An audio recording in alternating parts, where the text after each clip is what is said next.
Assalamualaikum warahmatullahi wabarakatuh. Perkenalkan, nama saya Dia Surya Perdana dari Program Studi Sistem Informasi dengan NIM 00006. Di sini saya ingin mewawancari teman saya di sini tentang Pancasila dari lintas generasi ya. Di sini dengan siapa, Bro? Perkenalkan, nama saya Alefis Saum dari kampus Polimedia. Oke, langsung saja kita masuk ke pertanyaan yang pertama itu, apa sih arti Pancasila menurut Anda pada masa sekarang ini? Sebenarnya pada masa sekarang sama zaman dulu gitu kan, Pancasila menurut saya masih belum berubah gitu. Konsepnya dia masih jadi dasar dari negara Pancasila menurut saya.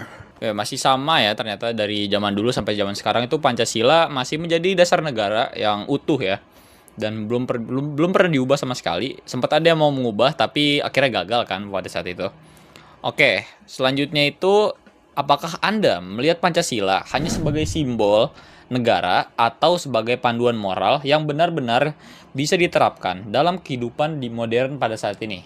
Oke, menurut saya di kehidupan modern sekarang gitu kan, Pancasila masih bisa dibilang relevan lah ya.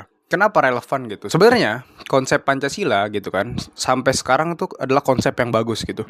Namun kenapa gitu kan di Indonesia sangat jarang, bukan sangat jarang, bahkan kurang gitu. Kurang masyarakat Indonesia yang menerapkan gitu. Makanya banyak kayak kejahatan-kejahatan gitu, kriminal-kriminal yang melanggar aturan gitu. Nah, sebenarnya Pancasila tuh konsep yang bagus gitu kan.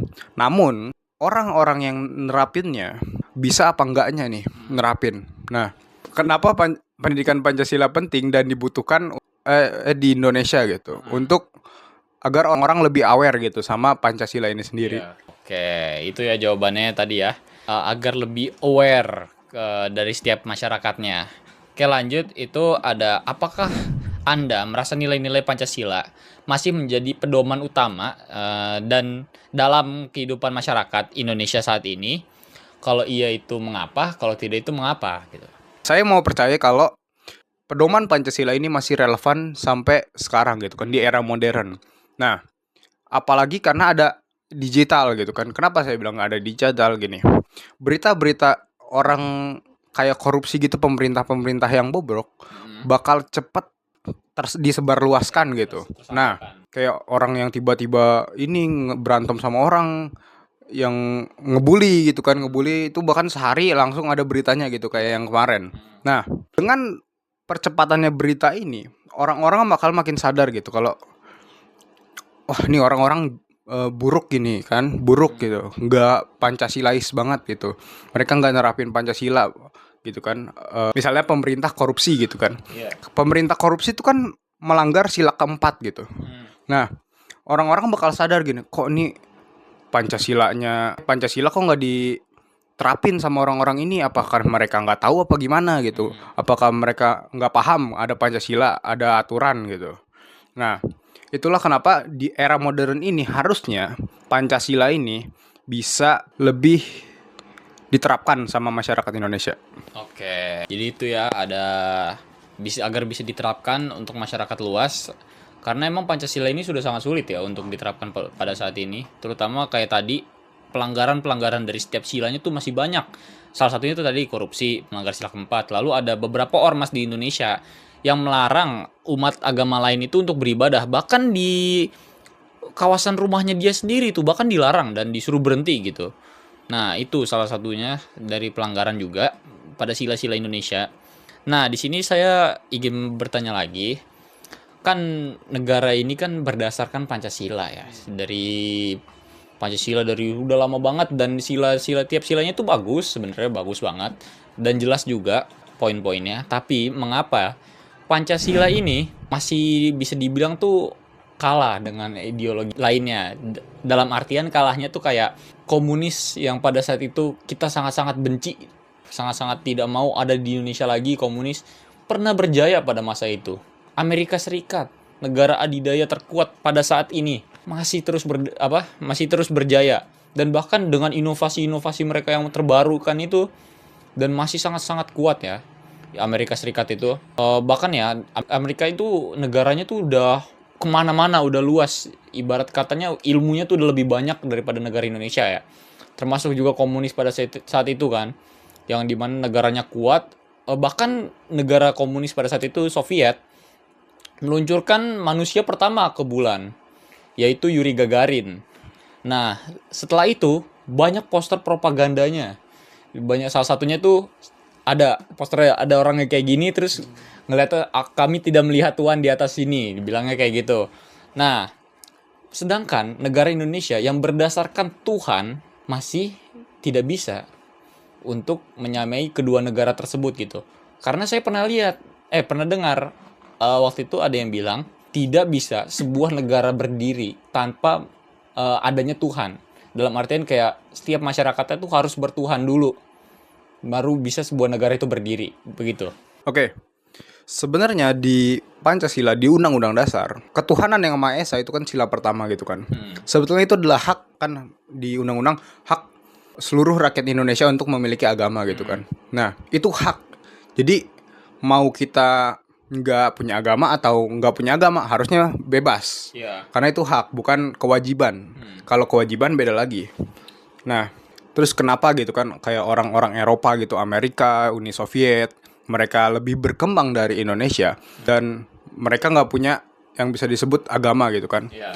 Nah, kan zaman dulu gitu kan, era Renaissance di mana Kristen ini berkuasa gitu kan. Di Eropa. Nah, suatu saat gitu kan, Kristen ini malah jadi korup gitu di Eropa, dan orang Eropa pada saat itu mulai tidak percaya agama karena agama Kristen yang mereka percayai banget sampai ke hatinya itu malah mengkhianati mereka gitu kan. Nah, itu kenapa di Eropa sana banyak orang negara yang nggak punya agama gitu. Nah, dan kenapa Indonesia sama kayak Amerika atau Rusia itu ketinggalan soal teknologi gitu kan. Manusia pada zaman dulu gitu kan, dari geologisnya Eropa sama Indonesia gitu kan. Di Eropa iklimnya itu lebih parah. Nah, iklim lebih parah ini mengharuskan orang-orang Eropa untuk berevolusi gitu, bukan memiliki teknologi untuk bertahan hidup gitu. Jadi itulah kenapa sebetulnya Indonesia bisa ketinggalan. Di Indonesia itu iklimnya enak untuk bertahan hidup, buahnya banyak, SDA-nya tuh banyak. Sedangkan kalau di Eropa gitu SDA-nya malah dikit. Makanya mereka harusnya investasinya ke SDM. Nah, kenapa kita tertinggal? Karena kita tuh udah terlalu enak gitu di Indonesia. SDA-nya banyak. Mau dulu pas zaman ini SDA-nya banyak. Kalau mau nyari makan tinggal metik. Sedangkan kalau orang Eropa gitu kan, musim salju gitu kan.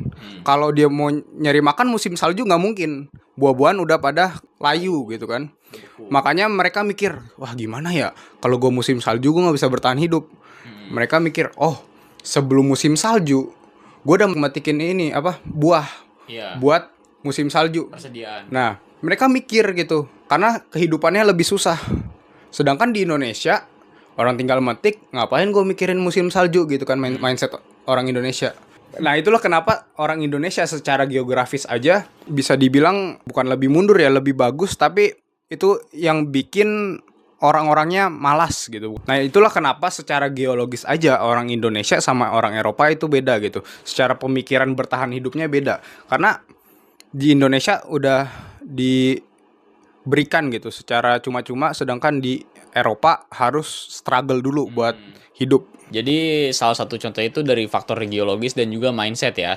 Yang dimana kita tahu di Eropa tuh kan susah ya, dalam artian SDA-nya kurang. Nah, makanya itu masyarakat di sana tuh harus memiliki ilmu pengetahuan yang tinggi, alias SDM-nya tuh harus tinggi. Dan sedangkan di Indonesia SDA-nya kita banyak tapi SDM-nya itu kurang. Yang dimana ini membuat perkembangan teknologi dan juga penerapan lainnya itu jadi kurang karena salah satunya itu SDM-nya kurang, SDA-nya banyak. Contohnya kita ambil yang lebih dekat lagi aja ya, Singapura. Nah, Singapura ini SDM-nya itu pada saat itu tuh negara miskin di Asia Tenggara pada saat itu.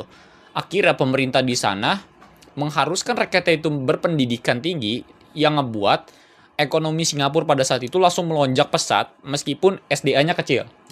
Oke. Nah, sedangkan di Indonesia bahkan dari sektor ekonomi, pendidikan, politik itu semua masih tertinggal dibanding negara-negara di barat, di Amerika, terus di Asia bahkan contohnya kayak Cina, India, Jepang, dan Korea aja Indonesia tuh sebenarnya masih kalah dalam segi SDM-nya. Nah, setelah itu kita lanjut pertanyaan terakhir. Itu kan masih banyak juga pembahasan-pembahasan lainnya ya tentang Indonesia ini. Dan juga bisa gak nanti Indonesia suatu saat itu berjaya seperti negara lain gitu, dengan ideologi kita yang berbeda dengan negara lain. Kita kan mengadopsi ideologi kita sendiri kan, sedangkan ideologi negara lain itu sudah ada sejak zaman dulu dan diadopsi kembali. Nah, ini Pancasila nih bisa gak suatu saat nanti berjaya seperti ideologi-ideologi tersebut? Dan saya juga sempat dengar kan katanya negara tuh bakal nggak bisa berdiri kan ya sih karena nggak ada agama. Tapi nyatanya Soviet itu runtuh bukan karena agamanya, tapi karena faktor ekonominya mereka. Ekonominya mereka yang ngebuat negara tersebut itu runtuh gitu. Dan Amerika Serikat, kita tahu sendiri negara seperti apa Amerika Serikat dengan ideologinya. Bahkan lebih mementingkan kebebasan berbicara dan berekspresi di sana daripada agama. Agama itu kedua, tapi berekspresi itu pertama. Makanya nggak usah heran Amerika sekarang negaranya kayak apa. Meskipun negara maju, tapi kan problematika juga banyak kan. Nah, jadi suatu saat nanti tuh bisa gak sih Indonesia tuh seperti itu, seperti negara-negara yang maju, berkembang, yang menjadi negara adidaya raksasa gitu, bisa gak? Dan bagaimana caranya? Indonesia sangat berkemungkinan untuk jadi negara kayak Eropa gitu kan, Amerika. Sangat kemungkinan banget. Kenapa saya bilang begitu? Gini, di Indonesia jumlah anak mudanya, masa produktifnya itu lagi banyak-banyaknya. Nah, sebetulnya kalau pemerintah bisa ngelola anak muda ini yang lagi banyak, SDM-nya lagi banyak, itu Indonesia bakal bisa ngalahin Amerika. Lewat malah. Kenapa saya bilang gitu? Soalnya di Amerika bahkan SDA-nya kurang. Iya, Di Indonesia SDA-nya banyak, tapi malah dikuasain sama orang luar. benar-benar. Nah, anak muda ini kalau di luar ya ini emas, tapi kalau di Indonesia malah ditinggal. Iya benar.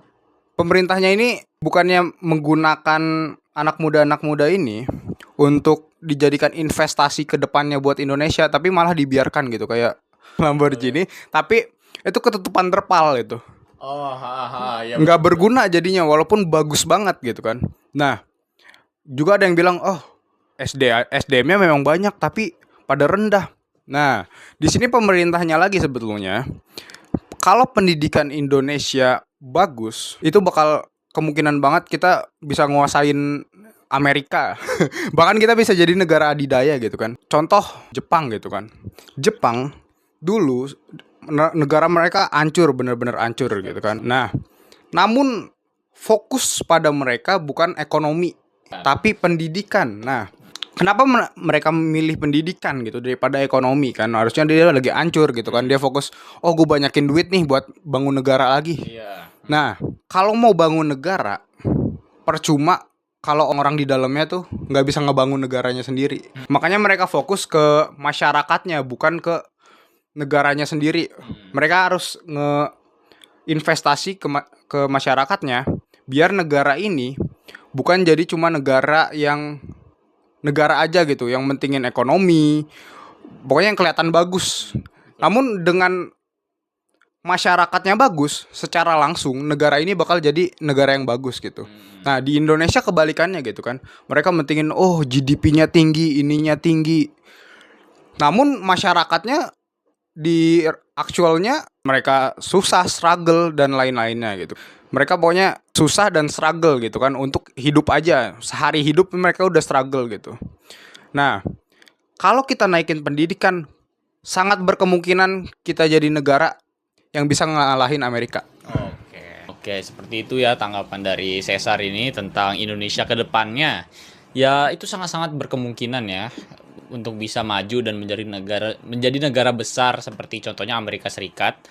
Nah, Indonesia nih masih belum menemukan titik terangnya aja gitu ya. Yes. Masih belum menemukan titik terang, dan banyak sekali anak muda yang kita lihat sangat berbakat dan penemuan-penemuannya yang benar-benar bagus, tapi masih dianggurin, dalam artian tuh masih udahlah biarin masih muda gitu loh. Masih muda biarin aja nih orang-orang. Nah, itulah salah satu faktor yang membuat Indonesia ini jadi tidak bisa belum tidak bisa masih belum layak untuk menjadi negara maju dan menjadi negara yang sangat-sangat berkembang pesat ya. Contoh seperti Singapura pada saat ini, terus Amerika Serikat kita lihat dan banyak sekali negara-negara Eropa gitu ya. Dari faktor pendidikannya juga kurang ya dari Indonesia ini. Nah, segitu aja wawancara kita. Terima kasih untuk Cesar udah menjadi narasumber dan terima kasih. Wabillahi taufik walhidayah. Maafkan jika ada kesalahan. Wassalamualaikum warahmatullahi wabarakatuh.